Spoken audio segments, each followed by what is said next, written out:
Рустик, өзіңіз жөнді айтып берсеңіз. Біз білеміз эми баягы ырчылар менен дуэттарда Ильяс Абдразаков менен жана башкалар менен дегендей Дайрис Мадияров менен мына жакында дуэт чыгат экен. Анан көбүнесе Рустик сиз баягы аранжировка жазып, музыка жазып, кадр сыртында эле азыр калып, көптөгөн таланттарга жардам берип атасыз да. Өзүңүз жөнүндө айтып бериңиз. Чоң рахмат. Мен өзүм ушул Ош областынын Ноокат районунан болом. Карапайым үй бүлөдө туулганмын. Микрофонго жакыныраак. 5 уулдун 4-чүсүмүн үйдөн. Үйдүн эң кичүүсү. Жок, кичүүсүнөн чоң. Кичүүсүнөн чоң, эң жакшы. Анан кайсыл учурда, кайсы жылдан баштап музыка дүйнөсүнө келип калдыңыз? Музыка дүйнөсүнө 2010 жылдан бери аралашып келе жатабыз. Буга чейин Орусияда орустардын рэпер балдардын ырларын жазып жүргөнбүз. Ошол Россияда башталган 2010 жылы. Чыгармачылык чөйрөгү. 2010 жылдан баштап, 2010 жылдан баштап бит жазып, ушул күнгө келип отурабыз азыркы учурда. Сиз мигрант болуп жүргөндө студияда иштеп жүрдүңүзбү же жөнөкөй эле мигранттар сыяктуу иштеп жүрдүңүзбү? Мигрант болуп иштеп жүргөм.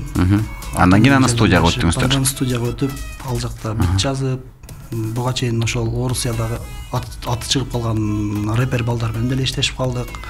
Шүгүр жакшы азыр. Азыр деле мындай суранып турушабы, байланыш барбы, бизге ыр жазып жөнөт, ыр жазалы деген? Бар, бир экөөсү бар. Аты чыгып калган Серега деген балдар бар.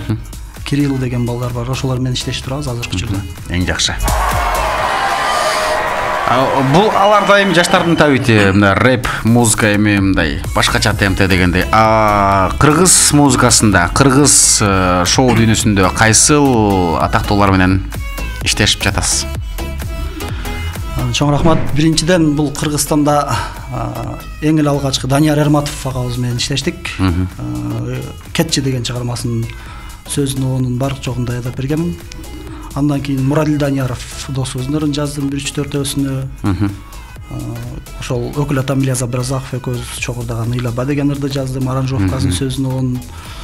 Аты чыкпаган блогер, жада калса эми чыгып келе жаткан жаш таланттар өтө көп иштешип келе жатабыз азыр. Жакын күндө Дайрис Мадияров агабыз менен дуэтти даярдап атабыз. Ошто мындай суроосунун мааниси, Ошто мындай айылыңда ошол Ошто жүрүп шоу бизнесте көп ийгиликке жарата албайсың, борборго келип мындай иштейин деген ойлор барбы деп жазыптыр. Ооба, өтө жакшы суроо болду. Негизи мен Ош областынын Ноокат районунда турам азыркы учурда. Ошол апам оорукчан. Ошол ата энемдин алдынан чыга албайм. Ошого байланыштуу шаарга бара албайм. Үйдө кичинекей болуп азыр. Үйдө эч жака чыга албаймын. Ата эне биринчи очурда эң башкысы ошол. Эң башкысы ата эне. Ата энени жакшы карап. Менимче ошол баягы апаке, атаке деп жазган ырлардагы менимче ошо ата энеңизге көбүрөөк арналган окшойт. Апам өзү бир 15 жылдан бери ооруп келет. Дартыга эч дава таппадык. Өтө көп жерлерге бардык. Өзбекстан, Казакстан, Россияга барып операция кылдырдык. Апам көп ооругандан көңүлүн алайын деп ушул апа деген чыгарманы жазгам. Оорубаңчы жан апа деп. Ошого апа деген чыгарма ошонун айынан жаралып калган. Азыр абалы жакшыбы? Абалы жакшы, кыйла шүгүр.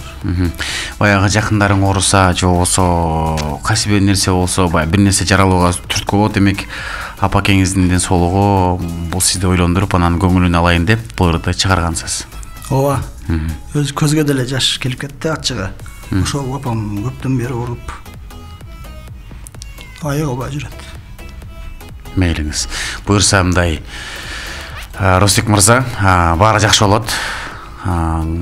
Кызлап болбоңуз. Баягы апанын баягы асылдыгын баалаган жигит мынаке. Апа десе негизи апаңды сагынсаң кандай ыйлайсың эми жанына туруп, сиз айттыңыз буга чейин баягы үйдөгү ошо апамды карап, ошо чыгармачылыгы менен көбүнчө үйдө болуп атам, жанында болуп атам депчи.